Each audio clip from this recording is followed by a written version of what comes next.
ಭೀಷಣ ಪ್ರಾರ್ಥನೆ ಮಾಡಿದ, ಸ್ವಾಮಿ ನೀನು ಅನುಗ್ರಹವನ್ನು ಮಾಡಿದಿ, ಹೀಗಾಗಿ ಈ ಯಾವ ಲಂಕಾಪಟ್ಟಣಕ್ಕೆ ಯಾರೂ ಕೂಡ ಬರೋದಕ್ಕೆ ಸಾಧ್ಯ ಇಲ್ಲ, ಅಪ್ರತಿಹತವಾಗಿ ನಾನು ರಾಜ್ಯಭಾರವನ್ನು ಮಾಡ್ತೀನಿ.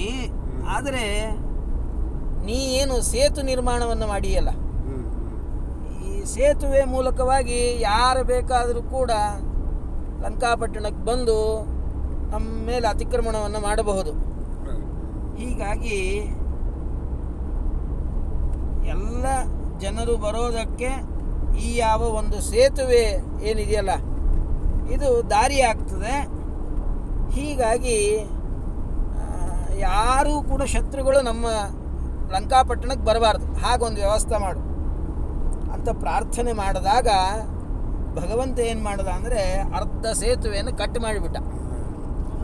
ಅಂದರೆ ಈ ಸೇತುವೆಯ ಒಂದು ಭಾಗ ಉತ್ತರಕ್ಕಿದೆ, ಇನ್ನೊಂದು ಭಾಗ ದಕ್ಷಿಣಕ್ಕಿದೆ. ಆ ಉತ್ತರ ಭಾಗಕ್ಕೆ ಇರತಕ್ಕಂಥ ಸೇತುವೆ ಏನಿದೆಯಲ್ಲ ಅದನ್ನು ಕಡ್ದು ಹಾಕಿಬಿಟ್ಟ.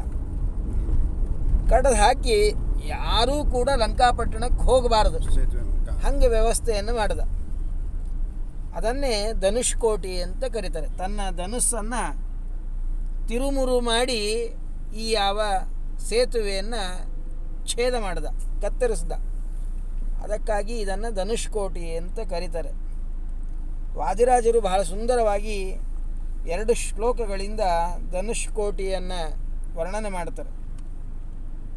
ಯದ್ಭಾರತಸ್ಥ ಬಹುತೀರ್ಥ ನಿಷೇವಣೇನ, ಭರತಖಂಡ, ಈ ಭರತಖಂಡದಲ್ಲಿ 1-2 ನದಿಗಳು, ಅನೇಕ ನದಿಗಳಿದೆ. ಗಂಗಾ, ಸಿಂಧು, ಸರಸ್ವತಿ ಚ ಯಮುನಾ, ಗೋದಾವರಿ, ನರ್ಮದಾ, ಕೃಷ್ಣಾ, ಭೀಮರತಿ ಚ ಫಲ್ಗು ಸರಯು, ಶ್ರೀಗಂಡಕಿ, ಗೋಮತಿ, ಕಾವೇರಿ, ಕಪಿಲಾ, ಪ್ರಯಾಗ, ವಿನುತಾ, ನೇತ್ರಾವತಿ ಇತ್ಯಾದಯಃ ನದ್ಯಶ್ರೀ ಹರಿಪಾದ ಪಂಕಜಭವಾಂ ಕುರುವಂತು ವೋ ಮಂಗಲಂ. 1-2 ಅನೇಕ ನದಿಗಳಿದೆ. ಸಮುದ್ರವನ್ನು ನೇರವಾಗಿ ಸಮುದ್ರವನ್ನು ಸೇರ್ತಕ್ಕಂಥದ್ದು, ಮತ್ತು ದೊಡ್ಡ ದೊಡ್ಡ ನದಿಗಳನ್ನು ಸೇರಿ ತನ್ಮೂಲಕವಾಗಿ ಸಮುದ್ರವನ್ನು ಸೇರುವಂಥ ಅನೇಕ ನದಿಗಳಿದೆ. ಆ ಎಲ್ಲ ನದಿಗಳಲ್ಲಿ ನದ್ಯಾಭಿಮಾನಿ ದೇವತೆಗಳನ್ನು ಸ್ಮರಣೆ ಮಾಡಿಕೊಂಡು ಸಂಕಲ್ಪಪೂರ್ವಕವಾಗಿ ಸ್ನಾನ ಮಾಡಿದ್ರೆ ಏನು ಫಲ ಬರಬೇಕು ಆ ಫಲ ಕೇವಲ ಧನುಷ್ಕೋಟಿಯನ್ನು ದರ್ಶನ ಮಾಡೋಣದ್ರಿಂದ ಆ ಫಲ ಬರ್ತಾ ಇದೆ. ಲಭ್ಯಂ ಫಲಂ ದಿಶತಿ ತನ್ಮಮ ಸೇತುಖಂಡಃ. ಇಡೀ ಪೂರ್ಣ ಸೇತುವೆಯನ್ನು ದರ್ಶನ ಮಾಡೋದು ಬೇಕಾಗಿಲ್ಲ, ಸೇತುವೆಯ ಅರ್ಧ ಭಾಗ ದರ್ಶನ ಮಾಡಿದ್ರೇ ಅಷ್ಟು ಪುಣ್ಯ ಬರ್ತದೆ ಅಂದಮೇಲೆ ಪೂರ್ಣ ಭಾಗವನ್ನು ದರ್ಶನ ಮಾಡಿದ್ರೆ ಬರೋದಿಲ್ಲ ಅಂತೇನು. ಇತ್ತಂ ದಿಯೇವ ಪರಿವರ್ತಿತ ಚಾಪಕೋಟ್ಯ ಚಿಚ್ಛೇದ ಸೇತು ಮದಿಕಂ ರಘುಪುಂಗವೋತ್ರ. ಈ ಯಾವ ಧನುಷ್ಕೋಟಿಯಲ್ಲಿ ಭಗವಂತ ತನ್ನ ಧನುಸ್ಸಿನಿಂದ ಆ ಸೇತುವೆಯನ್ನು ಚಿಚ್ಛೇದ, ಅದನ್ನು ಕತ್ತರಿಸಿದ್ದಾನೆ ಭಗವಂತ. ಅಂತಹದ್ದು ಧನುಷ್ಕೋಟಿ. ಅಷ್ಟೇ ಅಲ್ಲದಲ್ಲೇ ಇನ್ನೊಂದು ಮಹತ್ವವನ್ನು ಹೇಳ್ತಾರೆ. ಜನಾನಾನ ದಾನಾಧ್ಯಯನ ಯಜನಾ ಪೂರ್ವ ವಿಧಿನ. ಜನರು ಏನೆಲ್ಲ ಮಾಡ್ತಾರೆ ಸಾಧನೆಗಳನ್ನು, ನಾನಾ ವಿಧವಾದ ದಾನ ಧರ್ಮಾದಿಗಳನ್ನು ಮಾಡ್ತಾರೆ. ಗೋದಾನ, ಭೂದಾನ, ಹಿರಣ್ಯದಾನ, ಸುವರ್ಣದಾನ, ವೇದಾಧ್ಯಯನ, ತಟಾಕ ನಿರ್ಮಾಣಾದಿಗಳನ್ನು ಮಾಡ್ತಕ್ಕಂಥದ್ದು. ಹೀಗೆ ಇವುಗಳೆಲ್ಲ ಮಾಡಿ ಬಹಳ ಶ್ರಮದಿಂದ ಆಯಾಸವನ್ನು ಪಟ್ಟು ಪುಣ್ಯವನ್ನು ಸಂಪಾದನೆ ಮಾಡ್ತಾರೆ.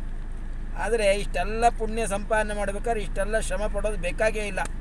ಸುರಶ್ರೇಣಿ ಕ್ಷೋಣಿ ಸಕಲ ಸುಜನಾಭಿಷ್ಟ ಫಲದ. ದೇವತೆಗಳಿಗೆ, ಭೂಮಿಯಲ್ಲಿರ್ತಕ್ಕಂಥ ಬ್ರಾಹ್ಮಣರಿಗೆ ಬೇಕಾದದ್ದನ್ನು ಎಲ್ಲ ವಿಧವಾದ ಫಲವನ್ನು ಕೊಡತಕ್ಕಂಥ ಈ ಯಾವ ಧನುಷ್ಕೋಟಿ ಪೇಟಿ, ಧನುಷ್ಕೋಟಿ ಎಂಬತಕ್ಕಂಥ ದೊಡ್ಡ ಪೆಟ್ಟಿಗೆ ಅಂತೆ, ಅಂದರೆ ಈ ಖಜಾನೆ ಅಂತಾರಲ್ಲ, ಎಲ್ಲ ವಿಧವಾದ ಪುಣ್ಯವನ್ನು ತನ್ನಲ್ಲಿ ಇಟ್ಟುಕೊಂಡಂಥ ದೊಡ್ಡ ಖಜಾನೆ, ಕಬ್ಬಿಣದ ಪೆಟ್ಟಿಗೆ ಈ ಯಾವ ಧನುಷ್ಕೋಟಿ. ಇಂಥದ್ದಿರಬೇಕಾದಾಗ ಇದನ್ನು ಬಿಟ್ಟು ಬೇರೆ ಯಾವುದನ್ನು ಯಾಕೆ ಹೊಂದಬೇಕು? ಬ್ರಹ್ಮಾಂಡ ಪುರಾಣನೂ ಒಂದು ಮಾತು ಹೇಳ್ತದೆ. ಕಾಯ ಕ್ಲೇಶ ಹರೈ ಪುಂಸಾಂ ಕಿಂ ತಪೋಭಿಹಿ ಕಿಂ ಅಧ್ವರೈಹಿ. ನಾನಾ ವಿಧವಾದಂಥ ಕಾಯಕ್ಲೇಶ, ದೇಹಕ್ಕೆ ತೊಂದರೆಯನ್ನು ಉಂಟು ಮಾಡತಕ್ಕಂಥ ತಪಸ್ಸು, ಆಮೇಲೆ ಯಜ್ಞ ಯಾಗಾದಿಗಳನ್ನು ಮಾಡಿ ಏನು ಫಲ, ಏನು ಉಪಯೋಗ ಇಲ್ಲ. ಕಿಂ ವೇದೈಹಿ ವೇದಗಳನ್ನು ಅಧ್ಯಯನ ಮಾಡೋದ್ರಿಂದ ಏನು ಫಲ, ಶಾಸ್ತ್ರಗಳ ಅಧ್ಯಯನದಿಂದ ಏನು ಫಲ, ಅದ್ಯಾವುದೂ ಬೇಕಾಗಿಲ್ಲ.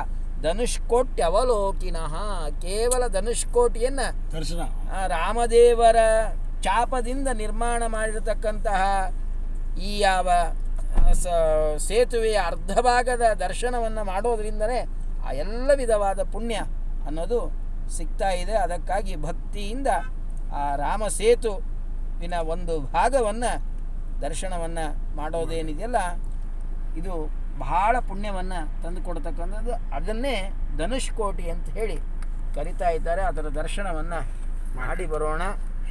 ಮುಂದೆ